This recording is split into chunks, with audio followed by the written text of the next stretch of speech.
Olá, mais um episódio do podcast Eu Corredor, do site correleve.com. Hoje a gente vai falar da nova geração de assessorias esportivas, especialistas no treinamento de iniciantes a avançados. Mas é a nova geração que surge e que é referência, principalmente aqui na Orla de João Pessoa. Vamos conversar hoje com o Johnny, que é da JC Assessoria Esportiva, que já está nesse ramo aí há mais de 6 anos, completou 6 anos em fevereiro, e a gente vai falar um pouquinho da experiência dele, até porque ele já é um corredor nato, maratonas, ultramaratonas, está fazendo provas há mais de 18 anos, então ele tem muita experiência para dar e para receber também, e a gente vai conversar com ele sobre treinamentos, sobre assessoria, sobre esse novo boom do esporte aqui em João Pessoa, na capital paraibana, em toda Paraíba como um todo. E também algumas polêmicas. Nós temos aí uma nova lei já em vigor que exige laudo médico para maratona e para meia maratona. Não fala em ultramaratona, que tem mais de 42 quilômetros, nem fala nas provas de 5, 10 ou 15 quilômetros, que de vez em quando, as de 15 quilômetros, difícil, mas aparece 15, 16 quilômetros. A gente vai falar tudo com isso com o Johnny, que é um cara muito respeitado, que tem também muitos alunos na sua assessoria. Johnny, bem-vindo ao Eu Corredor, podcast aqui do correleve.com. Muito obrigado pelo convite, né? É muito bom estar participando e falando um pouquinho sobre o nosso esporte, sobre a corrida de rua, que isso é muito gratificante para mim. Como eu disse, você está há mais de 18 anos já fazendo provas, né? Como experimentando mesmo o asfalto. Isso, eu comecei a correr com 15 anos de idade, né? Por uma experiência de uma professora minha de inglês e os incentivos dos meus pais. E aí, a partir daí, eu comecei a gostar do esporte. Aí comecei a entrar no mundo da corrida, comecei a praticar, participar de provas, participar de eventos. E aí, a corrida foi ganhando meu coração. E, sucessivamente, a gente foi melhorando e aprimorando a vivência nas provas, tanto as provas locais quanto as provas fora do estado, né? Você começou com 5, 10, normalmente, como todo mundo começa? Não, comecei com as provas de pista. Com a prova de pista, né? Tá, atletismo mesmo. As provas de meio fundo, que era 800 e 1.500 metros. Aí participava de jogos escolares, brasileiro escolar, brasileiro também geral, assim. E aí participava de Norte e Nordeste, porque eu não sou daqui, né? Não sou da Paraíba, nasci em Porto Velho, Rondônia. Aí lá que eu conheci o esporte, conheci o atletismo. E você está aqui na Paraíba há quanto tempo? 10 anos. 10 anos. 10 anos. E aqui na Paraíba você voltou também para o atletismo, para essas provas de explosão? Quando eu voltei para cá, eu estava fazendo triatlon na época. Certo. Aí cheguei aqui, ainda continuei praticando o triatlon e depois eu entrei para as provas de pista. Mas como já tinha uma certa idade, uma idade um pouco mais já avançada com relação a isso, a participar das provas de pista, aí eu estava participando das provas já de 5, 10 quilômetros e já tinha feito as provas de 21 também. Bom, você é um cara novo, mas tem uma experiência grande pelo que eu vi aí, pelo que você já contou lá no início desse podcast, das provas de explosão, prova de velocidade, provas maratonas, ultramaratonas e até triatlo. Existe uma dificuldade específica para cada prova ou o treinamento é que vai ditar cada uma delas? A gente tem um princípio do treinamento físico que é a individualidade biológica. Então, nessa parte da individualidade, cada um tem sua especificidade, né? E nessa especificidade a gente vai aprimorando de acordo com cada um. Às vezes alguns têm glóbulos vermelhos, outros têm glóbulos brancos.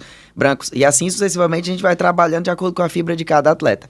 Nesse tipo, né? Tem fibras para velocidade, fibras para resistência, né? Eu já tenho mais para resistência do que para velocidade. Então, as provas de meio fundo eu adaptava muito bem. Só que de meio fundo, a de 800, 1.500, era muito sofrido para mim. Abaixo disso já era velocidade. Eu não tinha tanta velocidade, né? Eu não tenho até hoje. Mas o meu foco principal sempre foi correr as provas de 5 e 10 quilômetros. Eu acho que eu não fiz esse teste ainda não, mas eu acho que a minha também não é de velocidade. Não dá para fazer velocidade. E agora também com a idade também, já que não dá mesmo. Mas aí você chega também com a JC. Mas você teve um começo aí nas assessorias, né? Antes de colocar a sua própria assessoria, né? A sua iniciativa própria, você participou também como estagiário de algumas assessorias. Com certeza. Para todo o início, né, a gente tem que ter um aprendizado. Exatamente. Então, foi muito bacana esse processo inicial. Quando eu comecei a estudar educação física, eu já era amante da corrida, então já gostava bastante, já treinei por um tempo como profissional, me dedicava como profissional, e assim eu queria colocar isso para minha profissão, para trabalhar com o que eu gosto. E foi assim.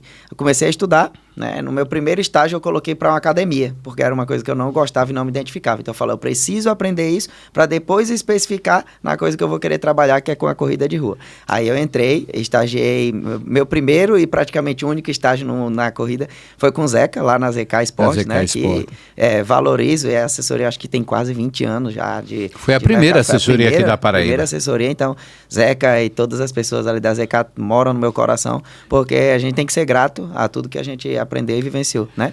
E você chega na JC, coloca a JC, claro, aos poucos vai se consolidando, isso tem um processo, tem um início todo. Hoje você tem quantos alunos na JC? Hoje gira em média de 250 a 300 atletas, às vezes 320, fica variando, né? Mas essa média de 280 atletas na assessoria.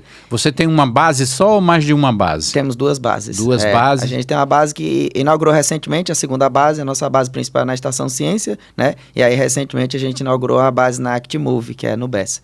E aí as duas bases com a estrutura para dar suporte para os atletas que moram em regiões diferentes. E você trabalha como os atletas? É apenas para a prova de 5, 10 maratonas e ultramaratonas? Ou a assessoria presta outros treinamentos específicos? A gente trabalha somente com corrida, em específico com corrida. A gente tem profissionais que indicam dentro da própria assessoria que trabalha com o trabalho de fortalecimento, exercício funcional ou algo do tipo, que é a indicação. E, posteriormente, a gente está em parceria para ver se a gente coloca a assessoria de triatlon juntamente com o pessoal da Actimove, né? Que a gente está em parceria, mas ainda é um projeto futuro. Só que é um projeto já para a gente tentar organizar isso aí. Mas, atualmente, somente com a corrida. A gente trabalha de provas de 5 km até ultramaratona. Como eu disse, você trabalha de iniciante ao avançado. O iniciante, quando chega lá, ele tem uma pressa muito de fazer as provas e tal. Isso também tem um pouquinho de psicologia, né? Você tem que segurar o cara um pouquinho. Olha, não é por aí, calma, vai com calma. Para ele começar aos pouquinhos, 5, aí depois ele já quer fazer 10. E de 10 ele já quer ir para 21. Isso. Não é isso? Uhum. Esse controle que é o que tem que ter, né? O profissional falando, muitas vezes o atleta respeita. E é importante que respeite porque a gente sabe, né? A gente sabe que se pular etapas, eu mesmo, quando eu era somente atleta, eu já pulei etapas porque os treinadores passavam para mim porque eles queriam performance.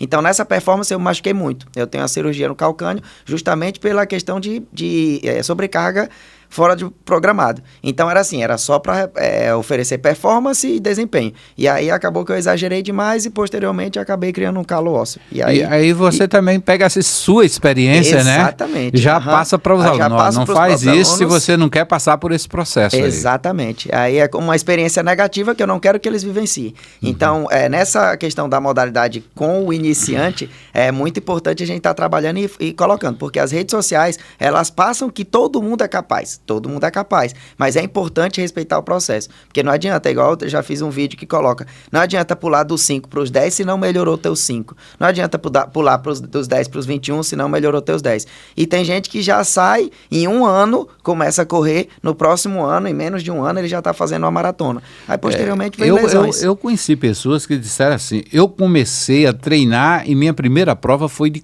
42 quilômetros, por incrível que pareça. Uhum. Eu fiquei assim olhando, cara, porque eu me lembro quando eu fiz a minha maratona, e eu digo isso sempre, só fiz uma, eu passei aí uns 8 anos fazendo provas, 5, 10, meia, fiz várias meias maratonas aqui em João Pessoa, talvez a primeira meia maratona, talvez eu não tenha feito, mas a segunda, a terceira, a quarta meia maratona, que era promovido diretamente pela prefeitura, eu fiz aqui em João Pessoa. E ainda me sentia inseguro de fazer uma prova de 42. Até tomar a decisão de ir fazer a maratona em Curitiba, foi um treinamento longo, sério. E naquele tempo não tinha assessoria, né? A gente fazia por planilha de revistas especializadas.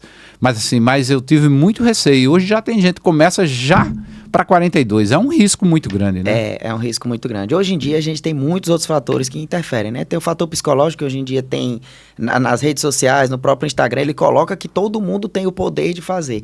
Mas o fazer não significa que está fazendo certo, né? O completar uma maratona não significa que aquilo ali é o correto. Porque tem pessoas que emendam a maratona. Eu vi um Instagram que o cara colocou que ele ia fazer uma maratona por dia. Conseguir, ele consegue, mas isso não é saudável. A gente pode colocar até mesmo o esporte de alta performance, ele não é saudável.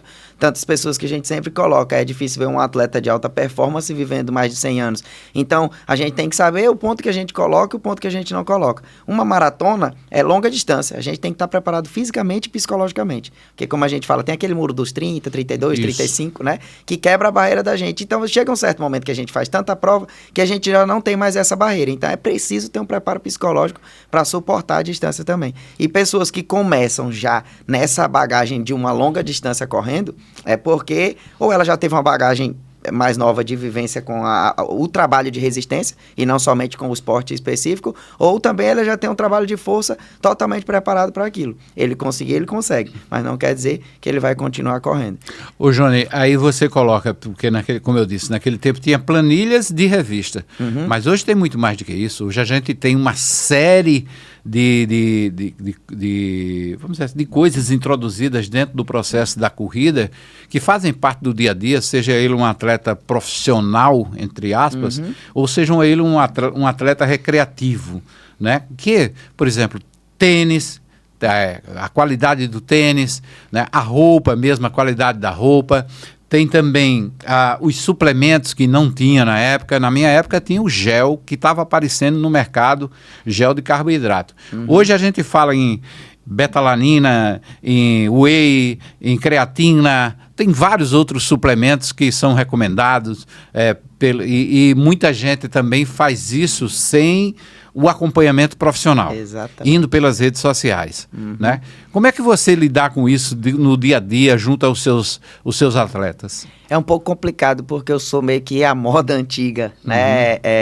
Eu sou da época que eu não usava gel, então era só da rapadura, eu levava rapadura para minhas corridas mais longas, era na água, às vezes no isotônico, malto, que a gente utilizava muito. Então, como você falou, é uma mudança muito grande e drástica, né? Que a gente vê que foi crescendo muito. Então, hoje em dia tem um gel com cafeína, gel com mais carboidrato, gel com sal, cápsulas de sal e outras coisas mais. Fora a questão dos tênis, que antigamente os tênis eram minimalistas, tênis mais baixos, tênis mais finos, e hoje em dia a proposta do tênis é com placa de carbono, tênis com melhor amortecimento e assim sucessivamente, tanto para o mercado capitalista quanto pela questão do próprio desempenho. A gente sabe que tem o desempenho. É verdade, é verdade. Tem um tênis aí, inclusive, que foi proibido, né, em provas oficiais. Exatamente. De tanta impulsão que ele dá ao atleta, né? No caso de atletas profissionais.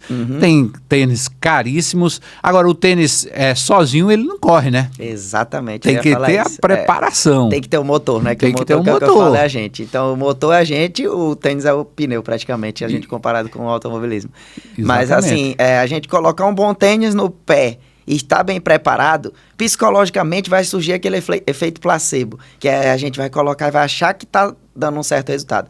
Ele ajuda sim, mas ele não é o suficiente se você não estiver bem treinado. E o suplemento, na sua visão, como profissional, o suplemento ele tem o efeito placebo ou ele realmente faz um efeito, faz uma diferença no cotidiano do atleta? Há sempre o efeito placebo de primeiro início, né, de primeiro uso, mas a suplementação ele é comprovado cientificamente que ele tem a questão da melhora, justamente por isso, que é a questão ou na melhora da fadiga ou na melhora da recuperação, tudo isso, é a melhora da recuperação à fadiga, né?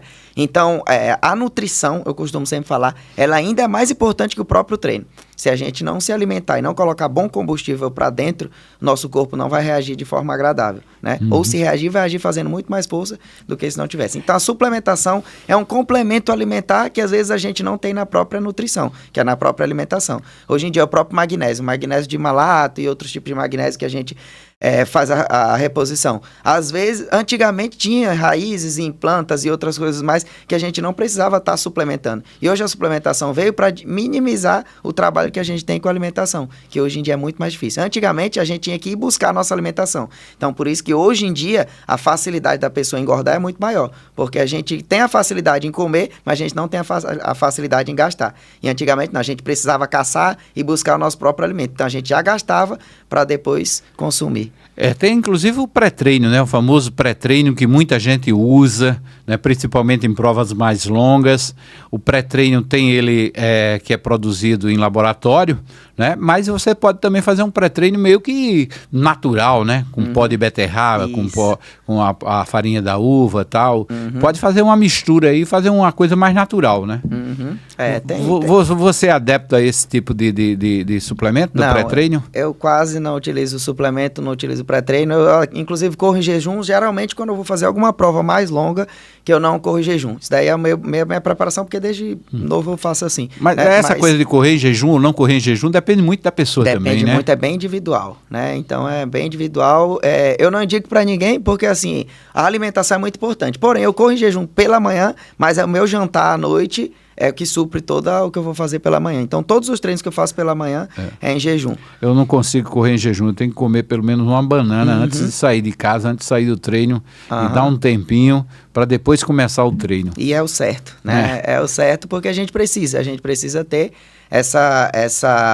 esse combustível para ativar no próprio treino da gente.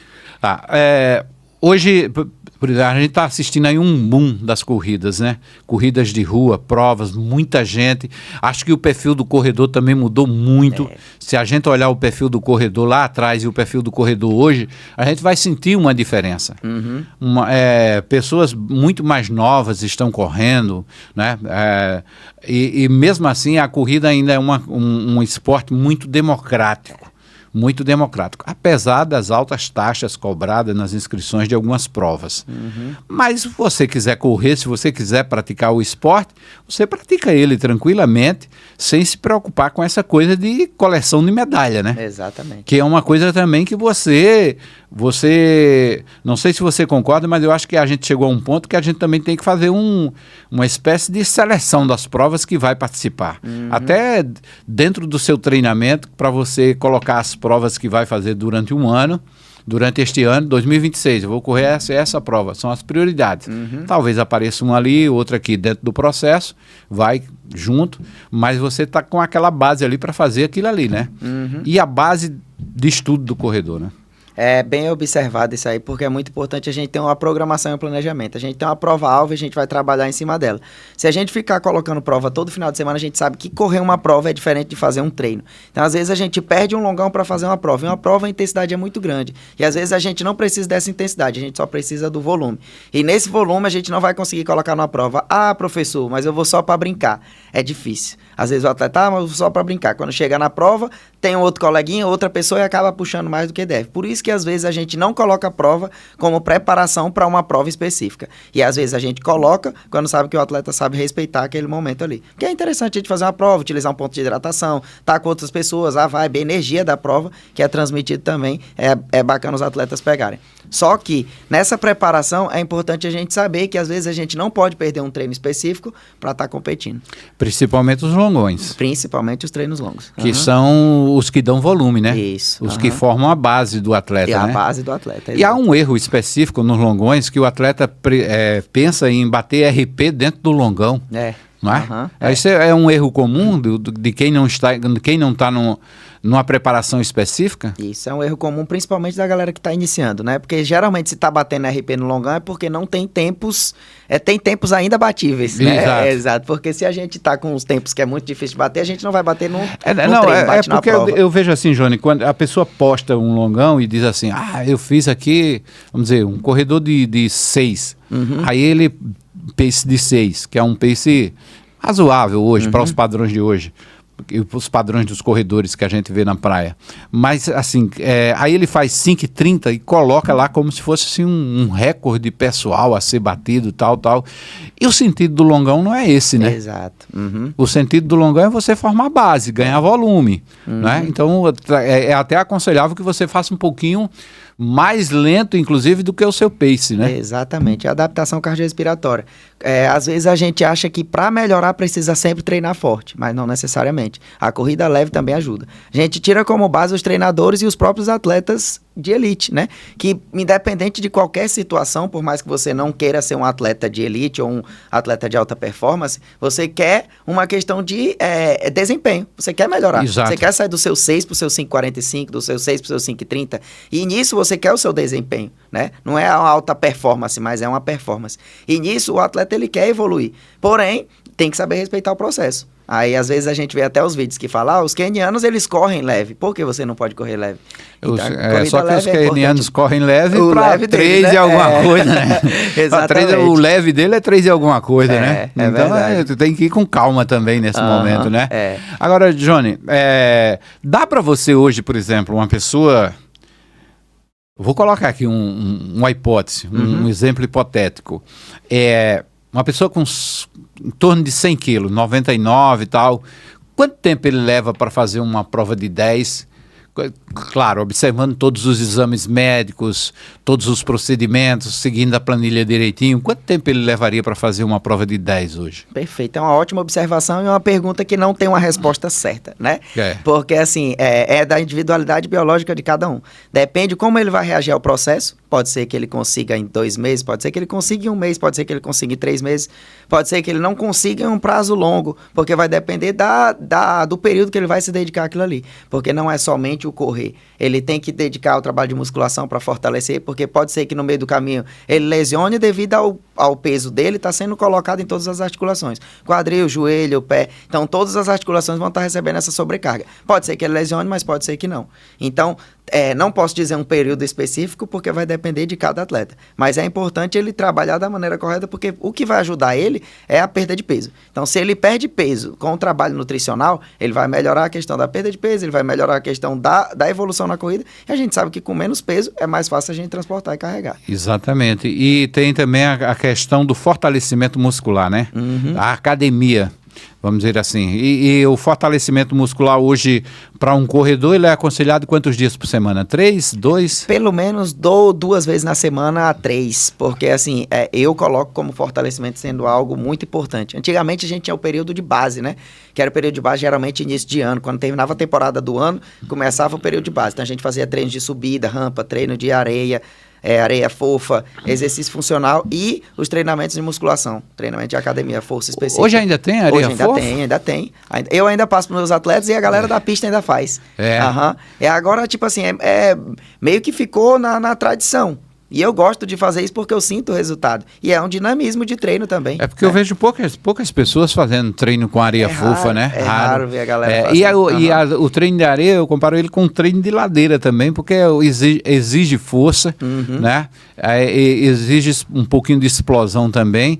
E quando você sai da areia fofa que volta para a pista, você já sente a diferença. Já sente a diferença, exato. Quando sai dali, imediatamente, já vai para a pista, a gente sente que está fazendo uma força e ali é trabalhado de outra maneira. Então, essa proporção, por isso que eu falo, é importante a gente ter a força para trabalhar.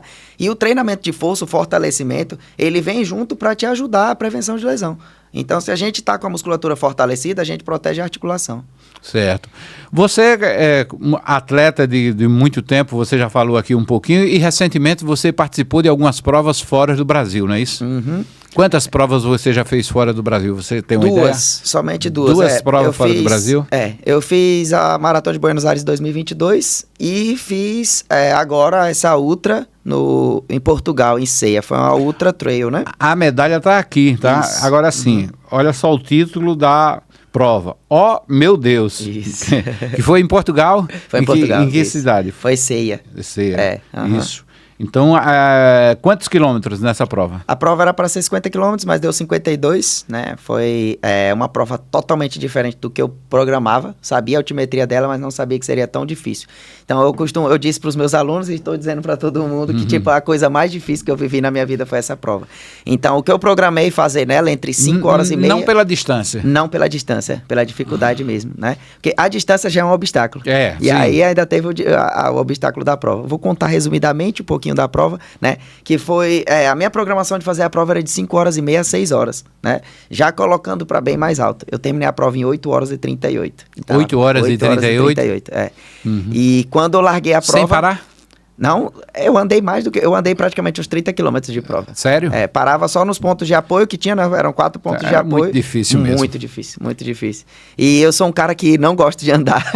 Então, para eu andar numa prova é porque realmente estava muito complicado. E era assim, era uma prova praticamente de sobrevivência. Eu coloquei como se fosse um survival. E aí, aquilo ali para mim foi uma experiência de vida. Não somente no esporte, não somente na corrida, mas foi uma experiência de vida. Quando eu passei no quilômetro 17. Então a gente começou a prova, começo dentro da cidade, e depois a gente começou a pegar a parte das serras. Aí chegou na parte das serras, já estava extremamente difícil. Então com 8 quilômetros teve o primeiro ponto. Aí a gente parou no ponto de hidratação, teve lá, fazia alimentação, ou comia, ou bebia. Eu só cheguei, tirei meu casaco, que tinha passado frio, coloquei dentro da mochila e já saí. Fui. Aí o próximo ponto já era com 17,5. E você carregava quantos quilos na mochila? Tava com 2,5 kg. Não tinha tanto, né? Não. Sim, mas 2,5 kg são 2,5 kg a mais para você levar, né? E aí, alguns utensílios eram obrigatórios, porque é ultramaratona, né? Então, eram objetos de primeiros socorros, utensílios de primeiros socorros, questão de a hidratação, que era obrigatório estar com a mochilinha cheia de água, e as garrafinhas de água que a gente tinha que levar também extra. Apito e mais outros fatores. A gente ia para uns 3 quilos, 3 quilos ali aproximadamente. Apesar que não teve uma certa diferença nítida. A gente sabe que tem, né? Porque são 3 quilos, né? Igual você falou. Mas você está bem treinado, né? Então você já está acostumado a levar uma garrafinha e tal, ele vai ali, por ali e tal, e consegue fazer. Mas eram 50 quilômetros. 50 quilômetros. E aí quando chegou no quilômetro 8, começou a subir, que a gente já tinha subido muito e eu já estava extremamente que era cansado. serra, montanha. Que era a montanha serra. E ali não tinha apoio, não tinha staff de apoio, não tinha bombeiro, não tinha nada. E a gente não tinha como voltar porque era montanha. Se voltasse era mais perigoso ainda, então tinha que ir. E, inclusive tinha pessoas que só iam chegar até o ponto de corte, que era esse do 17 km. Quando batia 17 km, a gente terminava de subir a Serra da Estrela. Chegou lá em cima, os que desistiam voltavam no ônibus. E a gente continuou. Chegou lá na parte de cima, tinha neve e tudo mais, já estava bem frio, sabe? E aí, nessa parte foi uma experiência incrível, porque com 17 quilômetros eu estava com 3 horas e 5 de prova. Então já estava extremamente fadigado, desgastado. Eu falo com o pessoal, com 17 quilômetros eu estava com a sensação de que estava numa maratona de rua. Na maratona tradicional de rua. E aí, foi indo, depois eu fui só com o psicológico. Eu falei, daqui em diante eu vou para completar a prova. E acabou a corrida para mim, porque eu sei que aqui vai ser só sobrevivência. Aí passava nos pontos, via. Aí quando começou a descer, que eu achei que seria a melhor parte, não, aí foi a pior parte. Porque o joelho já estava travado, a musculatura já estava bem cansada. E para descer, exige muita questão do quadríceps. Isso. E aí, na hora que eu tava descendo, liso, a gente passava parte de cachoeira. Aí eu via as pessoas caindo e eu até então confiante, sabe? Era o quê? Trail? É trail run. Era. Prova montanha, serra, passava por diversas... Mas era barro mesmo? Barro, cachoeira e pedra normal. Pedra né? normal e bem liso, sabe? Se você caísse podia machucar muito, cair, né? Aí, vi as pessoas caindo, eu falei, eita, vamos ver, eu vou ficar com cuidado aqui. Mas mesmo assim, eu não tinha levado a queda ainda, então eu tava confiante. Pulava uma pedra, fazia isso e aquilo, e não querendo atrapalhar a filhinha que tava atrás. Mas você foi com tênis específico de trail? Isso, eu comprei um tênis de trail lá, né, que era de uma marca já conhecida por lá, e aí foi inclusive muito bem confortável e específico para isso. Só que quando é para deslizar, não tem como, o tênis não segura, não né? tem não, E ele aí, melhora um pouquinho e tal, mas não segura. Mas não segura tudo. E aí a experiência foi muito bacana. Quando eu caí, meu joelho travou que eu não conseguia flexionar mais. Aí foi o momento que eu falei, eita, eu não tô nem na metade da prova, tava com 22 quilômetros. Aí eu falei, meu Deus, ainda falta 30 quilômetros para encerrar a prova. Aí eu falo, será que eu vou conseguir? Aí afastei pro lado para não atrapalhar a fila de corredor que tava vindo atrás. Isso começou que horas, essa aventura? Largou de 8h30 nossa. 8h30 da manhã aqui da Brasil. Não, 8h30 da manhã lá em Portugal. Lá em Portugal. Lá em Portugal, que era 4h30 da manhã. 4h30 da manhã. E escuro? Aí... Não, tava claro já. Tava claro já? Tava bem claro. E tava com aproximadamente 9 graus, eu acho que no dia. E clima muito bom. Tava agradável, suportável e fez sol. Então foi uma prova extremamente confortável. A dificuldade da prova foi somente a questão da altimetria e o terreno, que foi muito altimetria batia quanto? Batia, eu acho que 2.900. Agora, o problema maior era esse 7. Os 7 quilômetros de prova, que parece que pegava 1.900, se eu não me engano. Mas o ar já ficava rarefeito? Já, a gente já sentia um pouquinho. Já sentia um pouquinho, né? Já sentia um pouco. Com essa altimetria muito forte. Isso. E aí a prova eu fui vendo que aquilo ali pra mim já seria uma experiência de vida, como eu falei. E aí eu não queria mais colocar como uma simples corrida. E aí eu falei, agora vai ser o ponto de eu colocar como uma história pra mim. Sim. Aí fui fazendo. Vou contar aqui uma história. Vou contar uma história, exatamente. Que posteriormente eu penso em fazer um livro sobre a minha era da corrida, né? Porque a Sim. corrida é minha vida praticamente. Eu trabalho com a corrida, eu vivencio a corrida desde adolescente. Então, isso daí pra mim, as experiências de vida que eu vivo com o esporte, principalmente de uma prova dessa que exige muito do psicológico, porque quando eu bateu 9 quilômetros, a minha vontade era tipo assim, o que eu vim fazer aqui? Porque desistir eu não iria desistir. Só se acontecesse contar a história é alguma muito coisa. bom, principalmente para as novas gerações que vêm Exato. chegando e vão aprendendo. Jornalista também tem muito isso, de fazer livro, contar a sua história de como foi que começou, as experiências que passou, né, a relação com o poder. Se a gente transferir isso para a corrida também, acho que você vai contar a sua passagem como formado em educação física, estágio, passagem do aprendizado nas academias, começo das corridas, né, até as experiências mais difíceis como essa que você fez lá em Portugal. E isso é muito importante e muito bacana porque deixa uma história, deixa um legado, deixa um registro para as novas gerações. E essas novas gerações, pelo que a gente sente, isso não é só um modismo, isso vai continuar muito forte. É quase que uma cultura a mudança completa do estilo de vida. Eu não sei se você pensa assim. Uhum. Se é realmente um modismo ou se a gente está dando uma virada na chave para esse estilo de vida. Eu acho que a corrida começou como um esporte que vai durar por bom tempo, né? Porque ela vem trazendo benefício para as pessoas, não somente benefício físico, mas também benefício psicológico. Um dia desse eu estava pensando, Johnny, eu estava fazendo uma corridazinha lá na Orla e eu encontrei um senhor com 80 anos. Uhum. Eu acho que você já viu ele por lá, um senhorzinho de óculos, magrinho, Alisson, o nome dele, se eu não me engano. Ele começou a correr com 70 depois de teve um processo de câncer e tal. E vi um menino de 13, 14 anos, que é também de óculos, correndo também, né? Uhum. Então, assim, são duas coisas, duas gerações bem distintas, né? Correndo ali na praia. E você vê que todos dois, claro, com objetivos bem diferentes, mas praticando a corrida, né? Exato. Uhum. Ganhando saúde. Como você falou, objetivos diferentes, mas unidos pelo esporte. Unidos pelo esporte. É isso. Então é muito interessante. Sim, mas conte mais, vamos lá. E o final dessa prova, meu Deus, como é? Diga aí. E toda hora era alguém gritando, oh meu Deus. Aí você entendeu por quê? Eu entendi o porquê o nome da prova era esse. E eu já sabia que ela ia ser difícil, mas não sabia que seria tão difícil. Então, a minha preparação foi feita... Você pensava que era só um gracejo aqui, né? Exatamente, e não foi. Realmente foi ao pé da letra. E assim, foi um aprendizado muito grande, né? Quando eu cheguei num certo ponto e toda hora passava alguém de um país diferente. Então, a Europa estava todo lá, tinha a América do Sul. Então, assim, de brasileiro na distância que a gente fez, porque tinha distância de 160, distância de 100, 50 e 25. 25 tinha de foi 160. De 160, E tinha algum monstro fazendo isso? Tinha a galera fazendo. No outro dia, quando a gente passou lá e foi visitar, a galera tava num frio, tava 4 graus e nevando. E a galera passando lá, eu falei, meu Deus, ainda bem que não foi com a gente. 160 quilômetros. 160 quilômetros, largou de noite. É pra máquina, viu, cara? Não é pra humano, não, é pra máquina. 160 quilômetros. É um desafio psicológico muito grande. Mais do que físico, psicológico do cara, vai lá. Uhum. E a gente eleva, né? O que a gente achava que seria alguma coisa, a gente pensa e acaba acontecendo outra. E a gente acaba se fortalecendo também. Vai ganhando força através das vitórias que a gente vai alcançando. Exatamente. E aí, quando eu cheguei num certo momento que passava português, passava francês, passava russo, passava alemão. Então, assim, várias pessoas estavam passando pela gente de nacionalidades diferentes. Uhum. E isso é muito bacana porque a gente vai vivenciando ser fora do país, né? E você fez algum treinamento específico para essa prova, não? Fiz, mas não adiantou.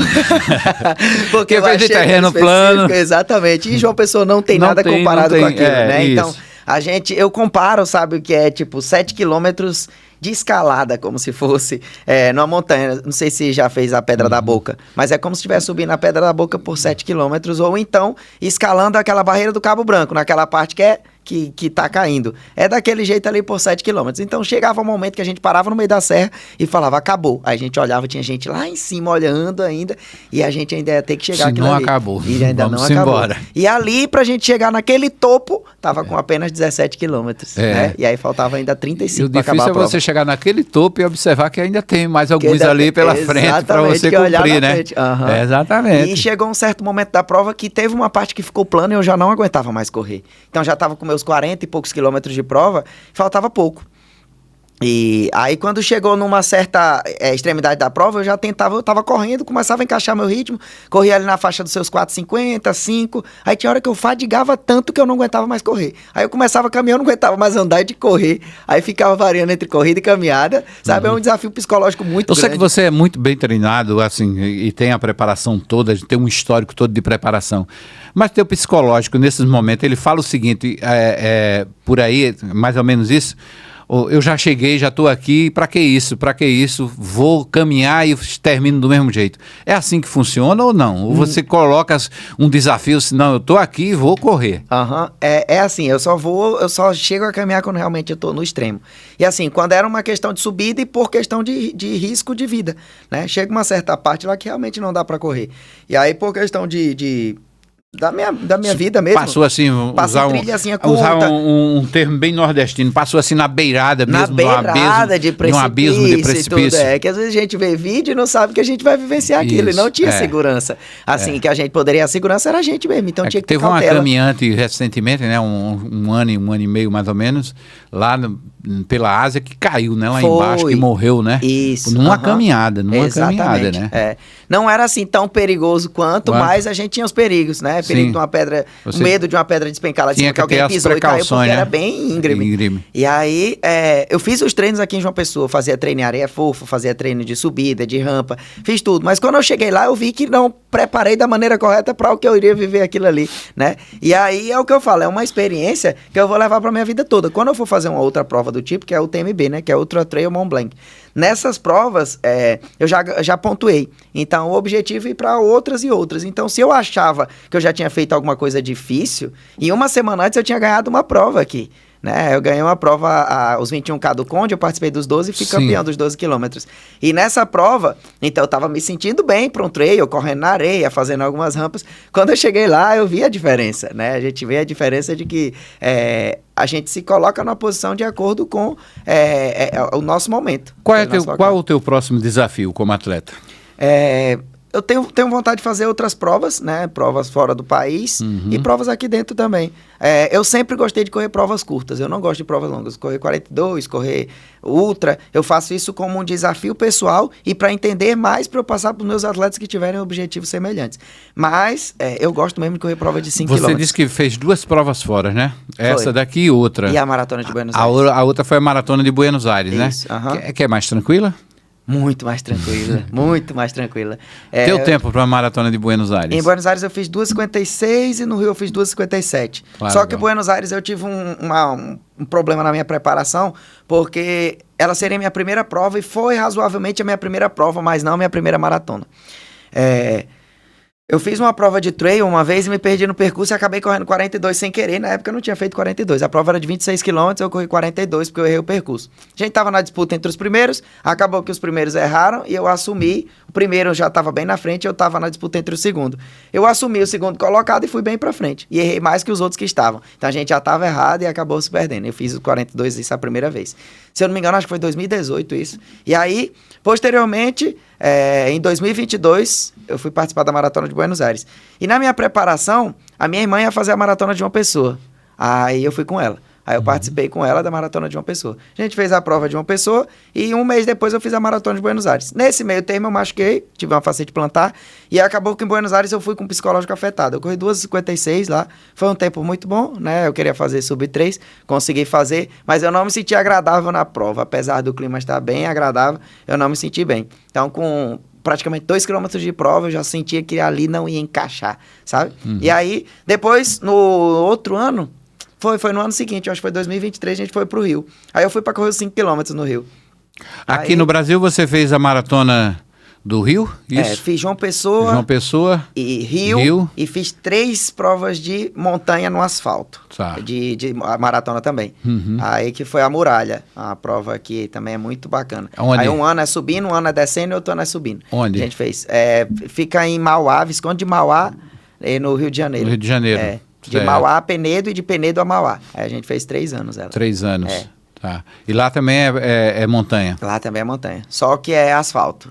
Lá é só Asfalto, subindo. A gente pega mais em asfalto subindo e depois no outro ano descendo. Aí eu fiz 3 anos. Eu fiz 2 anos descendo e 1 ano subindo. Ô, Johnny, hoje, de tênis, você faz alguma recomendação para seus alunos? Os alunos consultam você sobre que tênis específico usar em determinadas provas? A gente sabe que, com a nossa experiência de corredor, aos poucos que a gente vai adquirindo, né? Seja qual pace for, mas a gente vai sabendo que tem um determinado tênis para 5, tem um determinado tênis para 42. Você costuma também a dar esses conselhos aos alunos, não? Ou deixa eles à vontade? Sempre que me perguntam, eu estou passando. Né? A gente não consegue acompanhar todos de forma específica, mas eu sempre estou aconselhando com relação a isso. Às vezes com vídeo, às vezes pessoalmente também. E aí a pessoa sabe, né? Pelo formato do tênis, a pessoa sabe se vale a pena ou não um tênis e tal. É porque às vezes não é nem questão de preço, né? Às vezes um tênis barato é melhor que um tênis mais caro para determinado tipo de pessoa. E aí eu sempre falo, tênis é percepção. Às vezes você tem um pé mais largo, às vezes você tem um pé mais fino. Então, tem tênis que dá certo para uma pessoa que não dá para outra. Teve um tênis que eu acho que, se eu não me engano, foi o Rival Fly da Nike. Ele deu certo para várias pessoas e para mim eu não consegui adaptar. Todo mundo gostou dele. Então, eu sempre falo, eu gosto desse tênis e eu tenho uma listinha que eu passo para os meus atletas. Tênis para tal distância, tênis para tal distância e tênis para específico para cada tipo de prova. Alguns alunos que às vezes querem comprar, e até mesmo eu estava conversando com uma pessoa que trabalha numa loja, que ela estava falando o seguinte, tem pessoas que às vezes compram tênis de placa, tênis de alta performance para ir para academia malhar. E o tênis é totalmente instável. E isso não é interessante para fazer um agachamento ou qualquer tipo de movimento que vai colocar o pé, né? E aí, é um investimento meio que perdido, né? Porque o tênis de placa de carbono geralmente é mais caro. Exato. E tem gente que às vezes, por ter um financeiro melhor, ele chega na loja e quer, eu quero comprar o tênis mais caro. O tênis mais caro é o de placa. Aí compra para utilizar dentro de um ambiente de academia, que é totalmente diferente. E aí não está trabalhando de forma específica. Então, a gente sempre orienta e passa as informações. A gente tem esse, porém é bom você colocar no pé e verificar antes de comprar, porque nem sempre o que vai ser bom para um vai ser bom para outro. Como é que você observa hoje a corrida? A corrida, tem muita gente dizendo que a corrida virou um negócio, que é uma indústria. Como é que você observa isso, esse movimento? Eu acho que virou indústria, né? Virou um movimento financeiro, óbvio que sim, porque a gente vê que antigamente as corridas tinham valor, hoje tem outro, e os custos também aumentaram. Às vezes as pessoas falam, a corrida aumentou bastante, a corrida está mais cara, mas assim, as camisas são mais caras, né? Tecido é totalmente diferente, não é como era antes. Hoje é cronometragem, alguma coisa. Antigamente a gente utilizava senha. Quando chegava, colocava senha no espeto, não era? E aí depois virava do outro lado e verificava as classificações. Hoje é totalmente diferente. Então, a produção todinha, né? Toda a produção, material, camisa, a estrutura que é colocada. Hoje em dia tem corridas que são mais shows do que própria corrida, né? Apresentação musical e outras coisas mais. Então, é um comércio, virou um comércio para muita gente, né? Virou um comércio para a área de assessoria esportiva, né? Para o meu nicho. Virou um comércio para a galera que vende roupa esportiva, para a galera que vende tênis esportivo. Então, cresceu muito. Suplementos. Suplementação, então, vários. Então, academias específicas para a corrida já tem isso, então... Mas eu acho legal, sabia? É legal. Eu acho legal esse movimento, porque assim... você pagou R$80 por conta de uma medalha e uma banana, tal. Não é isso. Não é isso, é verdade. Você pagou R$80 para participar de uma estrutura todinha, de participar de um desafio pessoal. Tá certo, você ganhou a medalha lá no final, todo mundo ganha, tal. Mas você está ali naquele ambiente, vamos dizer assim... basicamente monitorado, né? Um ambiente legal de você participar de saúde, de promover a saúde E tem também, o que eu gosto muito das corridas, sabe o que é? É o network que a gente faz. Exato. É o network que a gente faz. A gente conhece gente, a gente fala com um, fala com o outro, e tem gente que corre mais rápido, e tem gente que corre mais lento, né? E é natural esse processo. Melhor você gastar R$ 80 com uma corrida do que você sentar numa mesa de bar e gastar R$ 80, né, com álcool. Exatamente. Eu sempre costumo falar isso. A gente tem o mesmo ponto de vista com relação a isso. Claro que vai ter o quem defenda, né? Cada um com o seu lazer. Porém, eu gosto muito da corrida. Eu gosto muito do ambiente da corrida. E a gente não paga pela medalha. Se eu tivesse ido para Portugal e completado essa prova e não tivesse a medalha, eu sei que eu completei a prova. Sim, né? claro. Tá ali claro. no meu, vai estar no meu currículo pessoal. Você não foi para Portugal só por causa dessa medalha. Eu nem sabia né? como que seria essa medalha você pode até mandar fundir em algum canto e fazer então, e dizer assim, que fez. É o ambiente, é a atmosfera. A atmosfera que a corrida proporciona. Então você não paga somente pela banana e pela medalha. Isso não é R$ 80, né? Então 80, 100, 120, 150, o valor que eu paguei lá na prova que foi... Chegou em aproximadamente R$500 e poucos. Então, isso é a experiência que a gente vive, né? Se exatamente. Você está pagando para viver aquela experiência na corrida. Eu sinto dessa forma, né? Eu passei aí uns 5, 6 anos sem correr. Eu tinha saído das corridas sem correr. Voltei agora, até por conta de questão de saúde mesmo, que a pressão tinha se elevado muito e tal, e o médico me recomendou voltar, e eu enfrentei o joelhozinho e vamos embora. E vamos voltar a correr. Tal. E fiz a meia, naquela maratona que teve de João Pessoa, voltei a fazer uma meia maratona. Um tempo bem acima do que eu fazia antigamente, mas também tem a coisa do peso, da idade, tem vários fatores, da falta de treinamento, né, que ainda não estou naquele treinamento ideal. Principalmente peso e idade. Esses dois fatores pesam muito, tal. Mas super realizado por completar os 21 quilômetros. Saber que eu ainda posso fazer 21 quilômetros de corrida. Uma conquista pessoal, né? Uma conquista pessoal. Então, assim, não tem dinheiro que pague isso de você. Né? De você ver que você chegou e fez os 21 quilômetros. Você colocou seu desafio lá e foi fazer os 21 quilômetros e fez os 21 quilômetros. Da mesma forma, quem nunca fez 5... E já vi vários testemunhos nas redes sociais e eu acho bacana demais. Consegui fazer meus primeiros 5 quilômetros. Olha só. Né? Dando assim como se fosse um troféu mesmo. Aí não tem dinheiro que pague. Não, às vezes até 1 quilômetro, né? A pessoa que não fazia nada sedentária, ela começou a praticar exercício e ela entrou para a faixa de 1 quilômetro, então ela já está fazendo o que muitos não fazem, o que ela não fazia antes. E é uma vitória, uma conquista pessoal. Por isso que isso aqui é somente um símbolo de uma conquista. Seja Exatamente. 52, seja 5, seja 1 quilômetro, você está tendo uma conquista pessoal. E às vezes a gente, é o que eu falo sempre para os meus alunos, às vezes um incentivo de um atleta do topo da assessoria, digamos, um atleta que já corre há muito tempo, que corre no ritmo mais forte, ele não incentiva o iniciante. Quem incentiva o iniciante é outro iniciante que já está um pouquinho mais à frente. Exatamente. Né? Eu cheguei aqui, né, igual a tu, talvez até num nível mais abaixo e tal, e eu consegui, pô, tu tem um desempenho mais forte do que eu quando comecei, né?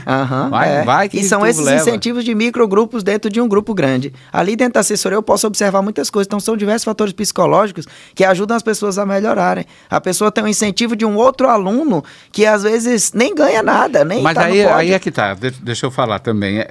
No caso do professor, ele tem que também lidar com essas coisas, né? Você controlar um pouquinho essa pressão interna nos microgrupos, né? A vaidade de alguns. Falou tudo agora. Né? Então você tem que também ter um pouquinho desse psicológico ali, desse controle psicológico da turma, porque senão termina uma briga dentro da assessoria, né? Acaba tendo, né? A gente sabe que tem ali umas panelinhas, uns grupinhos e tal, e aí a gente precisa controlar isso, porque é o que eu sempre falo, a gente tem grupo A, grupo B, grupo C, grupos que eu nem conheço, grupos que as pessoas criam de amizade, grupos que as pessoas criam de performance, e através disso aí, vai criando subgrupos. Porém, a gente tem que observar que é só um. Eu falo pra galera, na assessoria, todos nós somos só um. É a JC. Né? E aí, através disso aí, a gente divide, sabe que a gente tem do avançado ao iniciante ou do iniciante ao avançado. Todas as pessoas estão ali para praticar o exercício, todas as pessoas estão ali para melhorar a sua corrida. Pronto. Agora a gente tem uma lei, Johnny, que obriga a ter um laudo médico para maratonas e meia maratonas. Aí eu vou bater nesse ponto específico porque a lei é clara. A regra é clara, como diria o outro. Maratona e meia maratona. No ato da inscrição tem que apresentar um laudo médico. que é que você acha dessa lei? Eu achei ela bem polêmica, né? Como organizador de prova, vendo do ponto de vista do organizador de prova, vai ser um pouco mais difícil, mas pela questão da saúde vai ser um limitador, né? Para a gente observar se as pessoas vão estar se cuidando ou não. Porque eu acho que aí vai ser mais uma alerta. É claro que é uma lei, mas vai ser mais um alerta para as pessoas se ligarem. A maioria das maratonas e provas que eu já fui fora, eles exigiam isso daí para a maratona. Na maratona de Buenos Aires exigiu o atestado médico e nessa de Portugal também exigiu. E ultramaratona aqui dentro também, eles sempre exigem com relação a isso. Mas o que é que o atestado médico diz nesse caso? No caso de Buenos Aires e de Portugal, o que é que ele diz? É teste cardíaco? Exame cardíaco que exame é cobrado. Cardíaco isso, que é cobrado. E aí eu acho que é mais para dar uma segurança para a própria prova e dizer que você está apto a participar. Que aí o médico dando o laudo então, mesmo se você tiver um mal súbito, o cara está lá protegido. Está protegido pelo médico. Porque não é o laudo médico que vai impedir um mal súbito da pessoa. Exatamente. A pessoa pode ter ali alguma coisa escondida, né? Às vezes faz exame e acontece. Né? Você vê um atleta aí de 22 anos, fisiculturista, que era outro segmento de esporte e tal, não vou entrar nesse mérito, né? Mas o cara com 22 anos, morreu. Exatamente. Né? Então, assim, é muito difícil. E a gente teve alguns casos aqui, algumas provas também de morte súbita. Não, com certeza. Eu tive amigos e necessariamente que faleceram, elas não ocorrem em meia e maratona. Isso aí talvez seja um ponto que eu, tenho minhas restrições nessa legislação. Por que meia e maratona? Por que não em todas as provas? Nos grupos já estão rolando isso, os grupos de assessoria, sabe? Porque... em específico, eles não colocam todas as provas porque acho que foi batido na tecla com alguns organizadores de prova, porque senão limitaria muito o número de atletas. Isso. Nem todo mundo tem acesso a ter um atestado médico para participar. Então, eles colocaram nas mais longas. Porém, as provas curtas também podem ocorrer. Claro, mas outra coisa, deixa eu... Só pra gente... O que é uma maratona? Uma maratona é uma prova de 42 quilômetros e alguns metros. 195. 195. A meia são metade disso aí, 21, né? 21 quilômetros. Então, a lei é específica, claro, maratona e meia maratona.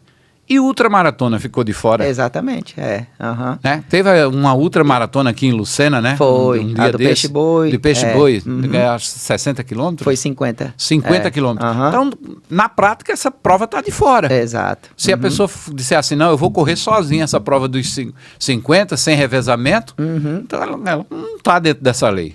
Ela não é obrigada a cumprir essa lei. Pela lei, a organização da prova não precisa colocar. Não precisa colocar. É importante a gente frisar isso porque cada organização de prova ela pode colocar no seu regulamento. Por exemplo, a São Silvestre não se enquadrava nisso aí. E 15 quilômetros 15 quilômetros difíceis, né? Então a São Silvestre não entrava nisso aí. E tem o risco de acontecer, né? Tem, claro que tem. Tem risco de provas de 5 e 10 que morreram pessoas. Exatamente. Isso depende muito da pessoa, do treinamento. Eu sou defensor absoluto do exame médico. Desde o início, fazer todos os exames médicos, principalmente exame cardíaco, como você falou, né? Observar exame de sangue é importantíssimo. E mostra também. Muita coisa, né? Mostra muita coisa, tá? Então você fazendo todos os exames antes de praticar exercício e ainda tem um risco ali. Exato. Naquele exame, mesmo que os exames tá aí, jogador de futebol. Eu me lembro que uma certa vez um jogador de São Paulo morreu dentro de campo. Teve um mal súbito e morreu. Jogador de futebol faz exame, em time profissional de estrutura como São Paulo, faz exame praticamente toda semana. Não é? É verdade. E ele teve um mal súbito e morreu. Não é isso que vai proteger o atleta. Proteger o atleta é ele mesmo quem vai proteger. E eu sempre falo, todo aluno que vai entrar, a gente tem orientação, né? Sobre exames médicos e a gente pede que pelo menos a cada um ano para estar fazendo ali, para estar mantendo a segurança. Eu faço em média de 8 meses a 1 ano, às vezes até de 6 meses, dependendo da prova. Igual, esse ano eu já fiz 2 vezes, tive que fazer, fiz um em janeiro, no início do ano, que eu sempre faço, e fiz um agora para viajar. Qual é a recomendação? É fazer um exame mais específico? Eu faço exame específico, às vezes a ultrassom de carótida, exame de sangue no geral que ele pede para verificar toda a questão dos órgãos e os próprios exames cardíacos normais, na esteira, né? Aquele teste da esteira que a gente fala, às vezes tem até a ergospirometria, que é um pouco mais avançado. A ergospirometria que é o da maratona. Para pegar VO2, né? Eu fiz antes da maratona isso aí. Isso, Que é um exame mais avançado. Mais avançado, né? Que a gente utiliza máscara e tal, e tem uns dados mais aprofundados. Exatamente. Ô Johnny, aqui em João Pessoa nós vamos ter aí a maratona, né, no final do ano, né? Que é uma maratona internacional que entrou, inclusive... Isso, vai ser a de agosto agora, que é a Maratona Internacional de João Pessoa. Que era a tradicional meia, que foi aquela que você fez, que era geralmente no aniversário da cidade, que ela largava do Busto antes, né? Isso. Agora ela larga lá do Centro de Convenções. E vai entrar... É um percurso que não é muito fácil, não, não. Né? Ela foi a minha primeira maratona, né? Como eu falei, eu acompanhei com a minha irmã, é um percurso bem difícil, é bem complicado. Difícil, né? A gente pega a melhor parte dela, que é o meio.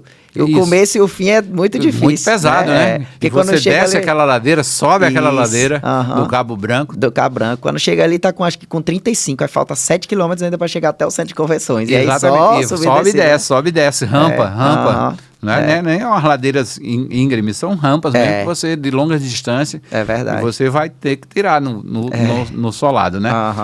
Johnny, qual é a sua projeção aí para esse futuro próximo? Enquanto assessoria, o que é que você projeta? O meu propósito como treinador dentro da assessoria e da própria JC sempre foi proporcionar a melhora da qualidade de vida da população, né? E através da corrida de rua ou do exercício físico. Então, eu sempre trabalho com isso e o meu propósito futuro é sempre trazer as pessoas novas. Eu não quero tirar... Já tem aí na sua projeção um livro, né? Treinamento para ultramaratona. Isso. Então, isso aí já está dentro desse projeto. Já está dentro do projeto. E tirar as pessoas do sofá, né? Eu quero pessoas novas praticando exercício. Não quero, tirar aluno de outra assessoria. Eu quero tirar aluno do comodismo, do sedentarismo, para ele começar a conhecer o esporte. Rola essa disputa entre assessorias? Rola, sempre tem, mas assim, eu acho que aqui em João Pessoa é bem pacífico. É bem pacífico com relação a isso e assim, tem nicho para todo mundo, tem espaço para todo mundo. Às vezes tem pessoas, eu mesmo já indiquei assessorias que às vezes perguntavam, quando a gente não tinha a base do BES, perguntava, tem no BES? Falei, tem sim, tem outras assessorias lá. E eu passei o nome de outras assessorias, porque assim, se eu não posso acomodar todo mundo, óbvio que a gente pode estar passando para outras pessoas. Porque meu intuito parece assim, como se fosse um bom samaritano, mas não. O meu intuito é ver as pessoas praticando exercício. Então, independente se esteja na JC ou em qualquer outra, eu fico feliz em ver a aula cheia de pessoas praticando exercício. É claro que assim, hoje está muito lotado, está bem complicado pra gente treinar, que antigamente, há um tempo atrás, quando eu cheguei, a pessoa era bem mais tranquilo, né? Mas assim, só de ver que as pessoas entenderam que o esporte pode mudar a tua saúde física e até mesmo a mental, isso daí já me deixa muito feliz. A saúde mental, sem dúvida nenhuma, ela muda muito com a prática de esporte, seja ele qual for. Os hormônios mostram isso, né? E a corrida, sem dúvida nenhuma, é um santo remédio. Com certeza.